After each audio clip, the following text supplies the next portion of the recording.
Greetings, my Everett friends. Good to be able to talk to you again this week. This is the second stream I've recorded. This is being recorded on October 26, 2025.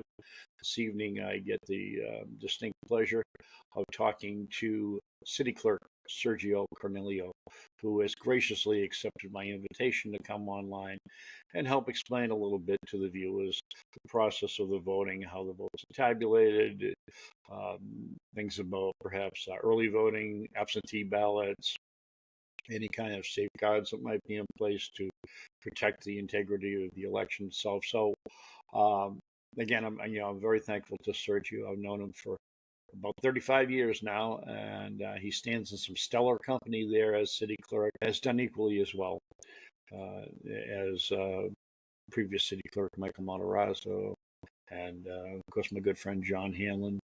Those two men, they set the bar of excellence for what a city clerk should be and how the operation should be run. And Sergio has just, taken it right up and continued the tradition. So my thanks and respect to Mr. Cornelio for his service to the city, and again for taking time out to meet me online here and share a little bit of his knowledge about the process. So without any further delay, let's turn it over and say hello to Sergio. Sergio, good evening. How are you, my friend? Good to see you too, Walter. Long time no see. It has been a long time. 35 big years. We started this trip down the road, and you're probably one of the first people I met when I came to Everett. One of the first people I remember meeting, anyway. Way back when you were up there in the sub shop, or even before that, before you were up there. What was it? What was the name of the sub shop? I worked in Bucci's. I also worked in a two-guy smoke shop back in my teens, so most people know me from one of those two locations. Yeah, I met you at the former and the last just about the time I left Everett. I think you were still close to up there. That's when Eileen passed away back in 2013. Yeah, it was my last year on the council. Yeah, remember well. So you've had incredible history. How old were you when you were first elected to the council? I was 1 month into my 22nd birthday when I was elected. Wow. It's been a long road, but you've had a great run. I'm very proud of the work you've done there. I'm proud to be associated with you. All right, so cut to the chase, as they say here. Again, I appreciate the time you're taking out, because I know, especially this time of year, you're just busy as hell. There's no other way to put it. Busy in cow's tail in the fly swatting season. I appreciate you having me on. Oh yeah, there's even myself, as much as I pay attention to this, I tend to get a little bit confused or a little bit vague on. I lump in like absentee voting with early voting and things like that. So there's a little bit of distinguishment between those two processes and things like that. And what I'm hoping to do here, as you and I talked on the phone, is just to give the viewers an idea of what you face as a clerk, what you have to do to keep control on the ballots coming in, either the early voting or the absentee ballots, and the count-up. Just kind of a bird's eye view of the whole system. Because as you know, and it's not unique to Everett, everywhere there's an election, there's always going to be some accusations or allegations of voter fraud or cheating and things like that. We know Everett had a little bit of history of it, but it's not going to happen on your watch, at least not willingly happen on your watch. If it were to happen on your watch, in my opinion, it would be without you knowing about it. Again, I trust your integrity, and I don't think you look the other way if you were asked to do so. So that said, can you give us a run-up? I know let's start with the early voting. I know the early voting is already underway. So tell me a little bit about that, how long it's going to go, and how the process works. Sure. In Everett, so in Massachusetts, the municipalities are allowed to what is called opt-in to early voting. So it's not mandated for municipal elections. Myself and the Elections Commission voted to ask the council to opt in, and we gave them a 7-day window. So we opted in to do a Saturday, which was yesterday, from 8 Mm-hmm. to 5. We'll do Monday through Friday this week, Monday through Thursday, meaning our normal work week. Monday and Thursday till 7:30 will be open, 8 to 7:30. Tuesday and Wednesday will be our normal work day, 8 to 5 p.m. And then also we're going to end it on this Friday, Halloween, from 8 Right. to 5. We will have early voting. That will be done in the third floor of Everett City Hall in the George Kavarian room, which is pretty much right outside the council chambers, right next door. And the process has been the same since this began back in 2016. You'll come in, you'll check into what's called a poll pad. It's an electronic poll book instead of a paper Mm-hmm. poll book. The poll worker will check you in, make sure that you're registered to vote in the community and where you're registered to vote. They'll print out a sticker. The sticker goes onto your envelope. At the top of the envelope, you sign your name. You'll then be handed a ballot. You'll go to a location behind you, which will have some uh, booths for you to fill in. You fill in your ballot. You'll then place it into that brown envelope, which has your name and your signature atop. You'll seal it. There's an automatic seal now. You'll seal it, and then you'll drop it into a drop box. That ballot then later in the day, in the evening, will be brought downstairs into the elections office.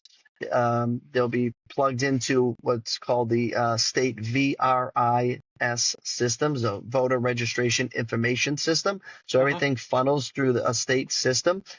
So that way we log it in that you voted, and so you can't vote again. So Right. Okay. the state has a really good system in Massachusetts for that. So that way you can't duplicate voting. Uh-huh. So once you're logged in, that ballot envelope is placed into the safe and sealed into the safe until election morning. And then this election morning, they'll be taken out with myself and a Everett police officer, and we will go poll location to poll location, dropping them off together. Uh-huh. And those ballots will then be placed slowly into the machine at each polling location that they're supposed to be in. Each ward and precinct. It's because we have ward races now, unlike in the past, Right. where wards used to be at large, voted at large. Now they're voted only in the ward. So you have to Mm-hmm. put the right ward and precinct to the right location. That warden will take them. That warden is the person who was in charge of each polling location. They'll Yeah. then read that name out, log it into the poll book there that those have come in. That person's requested a ballot because there'll be a separate list saying these people requested ballots, and now you'll check off that they came in, and then they go into the ballot box and they're counted right there at the polls. And that evening, those votes will be tabulated with the rest of the in-person votes. And that's an electronic count. It's not a manual count, right? It's counted from the ballot going into the machine. Right. The ballot goes in. There's just a counter, how many votes go in. You don't know who voted for what until the end of the night, until we've closed the polls at 8 Uh-huh. o'clock. And Uh-huh. then that ticket comes out and it tells you who won, each precinct for each So, race. And those are placed on the wall in the polling location and also sent back to City Hall for an official copy for us. hmm hmm And you said that ends on Halloween night, 31st, The last day for early voting is Friday. Halloween evening, correct? Okay, okay, perfect. And then after that, people, if they still want to vote, they have to rely on getting to the polls on Tuesday to physically cast their vote. There is one other option, which I want to mention too. So you can vote what's called over-the-counter voting. So if you're going to be Yeah. out of town, or you're going to be, you have you're unable to make it, and you're going to be out of town that day, hmm you can come into the clerk's office, the elections office, up until noon on Monday, November 3rd, and cast your ballot in person, which will it's almost the same as that early in person. It'll Yeah. be Yeah. sealed the same way. It's done, has a very similar process, but you have a second option up until noon the day before under Mass General laws I do to know do that. somebody. to protect confidentiality, I won't mention any names, but you might know who I'm talking about. I wasn't even aware of that. And this person told me, yeah, I was in the city clerk's office and I was told, if I'm not going to be around, I can vote. So I went ahead and cast my vote. And yeah, I wasn't aware of that. I mean, it's funny how we can be around this stuff all our lives and just not be aware. And it's getting so contentious in everywhere on voting and things like that. I think the education level is great, so advantageous. So on the absentee ballots, there must be a deadline when people can request those. Yep, absentee or vote by mail, which are almost the same. They just have different names. One's on the state constitution, so that's the absentee. That's for someone again that's going to be out of town, Okay. not around, has a physical disability, or if they went into the hospital at a certain point in time, they can request one of them. And the vote by mail is for all of us to Right. vote by mail. The last day and hour to request one to be mailed to you. So that application has to be into the Office of the Elections Commission no later than 5 p.m. this coming Tuesday, October 28th. Okay. If we receive it by that time, the commission, the elections office will then process it through that state system, print out what's the stickers that go onto the envelopes, and Uh-huh. a ballot will be mailed out to you, and you'll have until 8 p.m. on election evening to have it back into the elections office to be counted.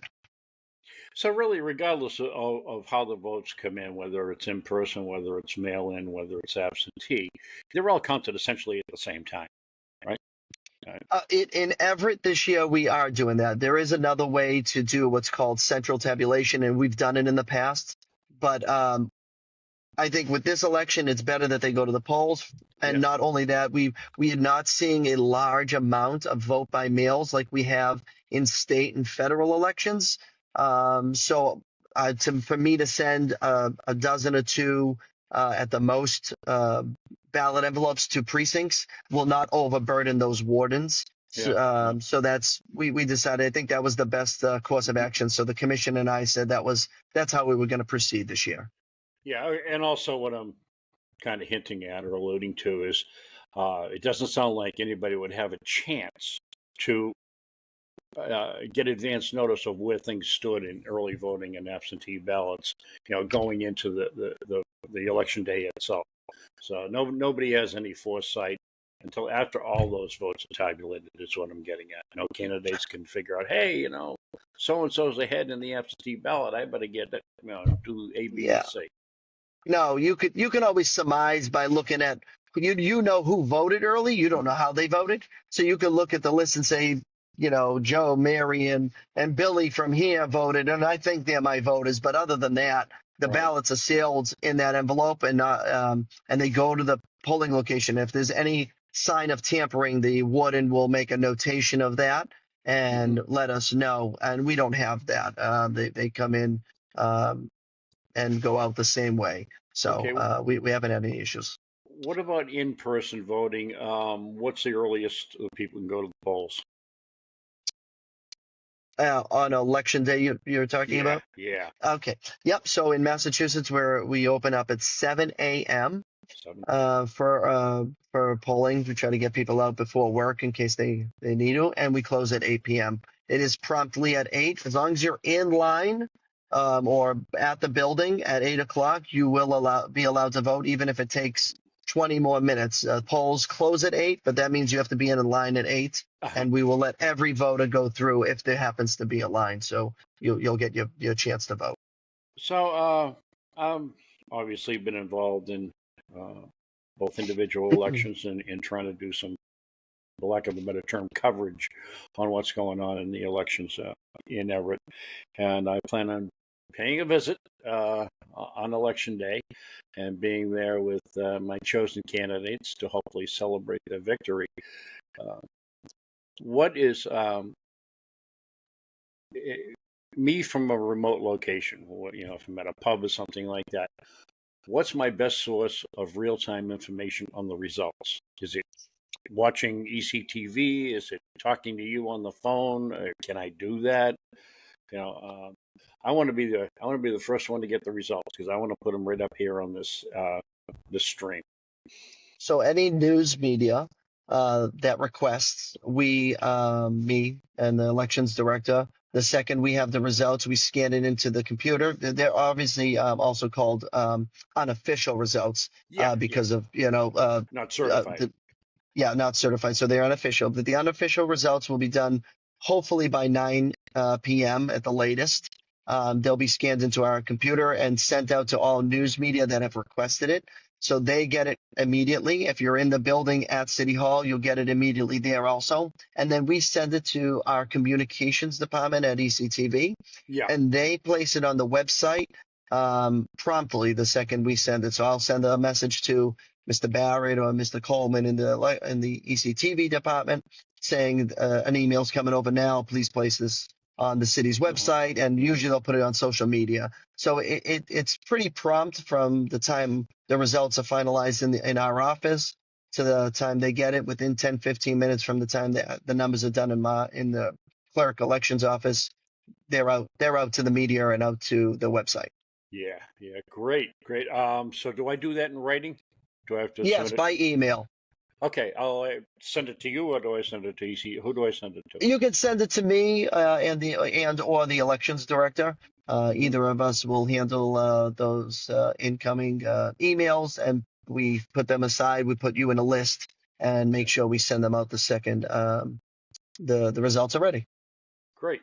'Cause, part of kind of taking this divergence and doing Everett Reinvented is I'm trying to establish some credibility, in news reporting, get away from the scandalous stuff, get away from the rumor mill, get away from the character assaults, and Yeah. just get back to the core information. So that's why I ask about that. And again, I'm trying to establish this stream as a credible news source or a credible source of information.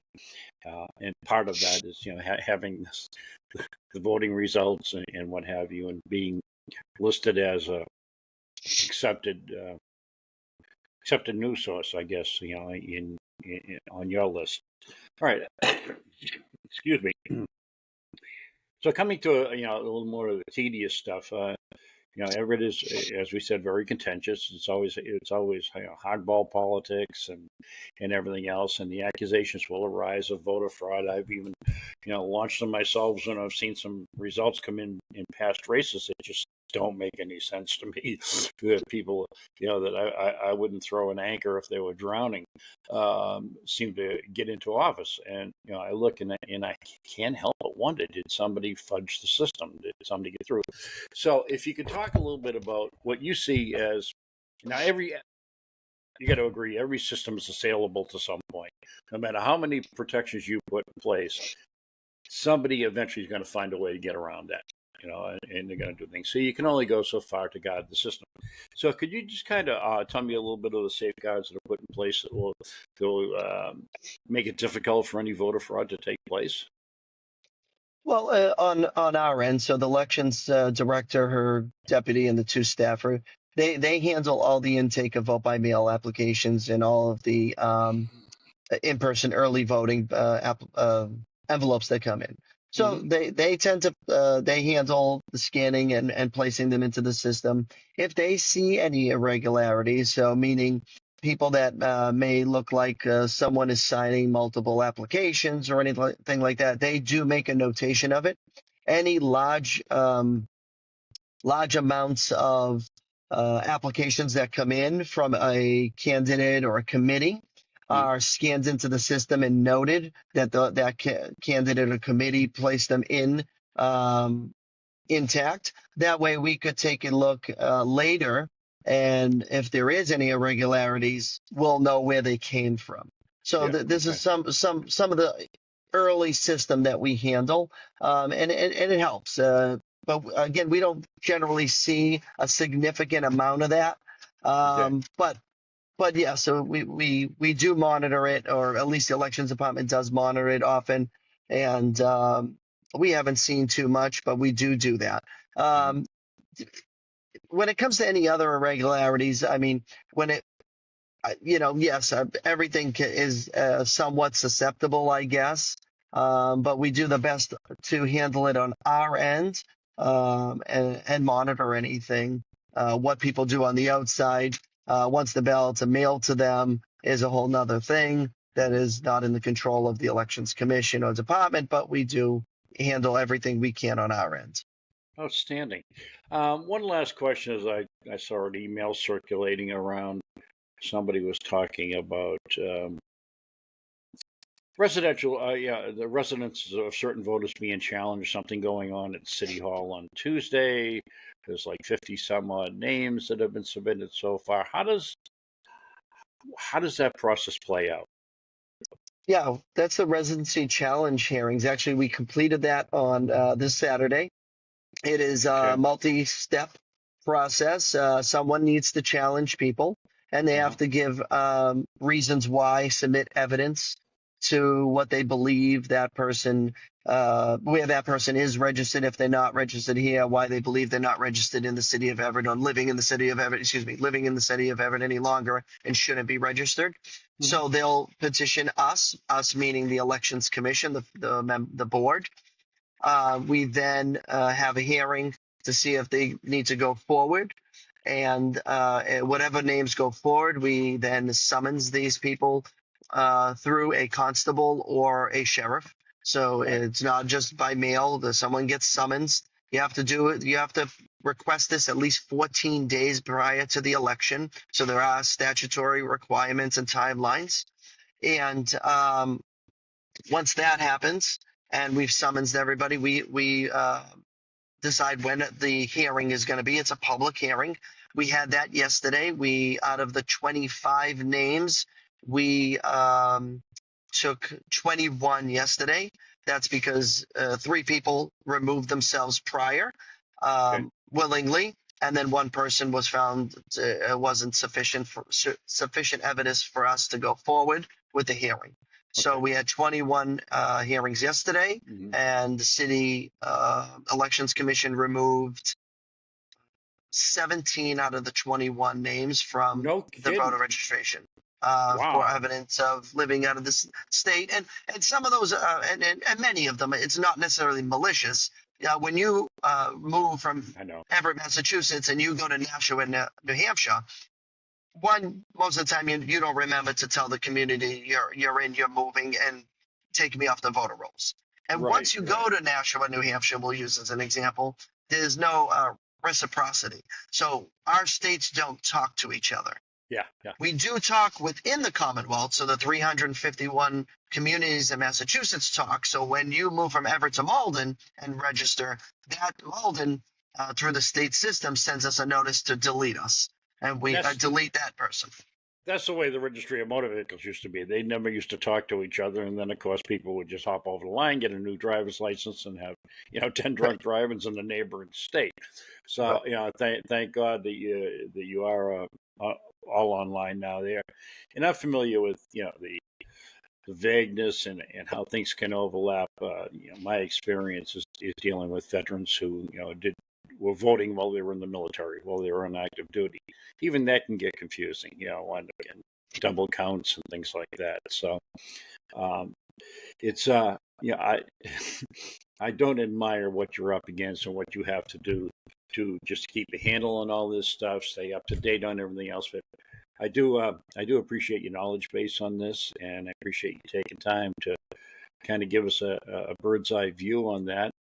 If there's anything I can do on this end to help your job out, if you need this platform or anything, just let me know. I'd be happy to share it with you, and we'll try to get the word out and get some of the toxicity in the election systems pushed aside and out to bay. I think we're going to see a turn in the tide in the way business is done in elections in general. Um, I think people are starting to realize how caustic things have been in the past, and that we have to kind of take a step forward and be a little more civil and a little more understanding to the diplomatic process. So I see you got your fan club is jumping in the back seat there with you, That's all right. Don't worry. and it's well. there's interview time and there's ice cream time, and I know which comes first. All right. But I do appreciate you, Serge. Please reach out if I can help you. I hope to bump into you when I'm up there in a couple of weeks for the election, and I look forward to sending you that email and becoming a noted news source in the eyes of Everett politics. Yeah, no, So, thank you again for having me. I was happy to speak on this issue so people yeah, can understand a little bit more on what the process is. And I think it's important to understand the it is. process. It is absolutely right. Rock on, Sergio. Go get them. Yeah, Let me know if I thank you can very help. much.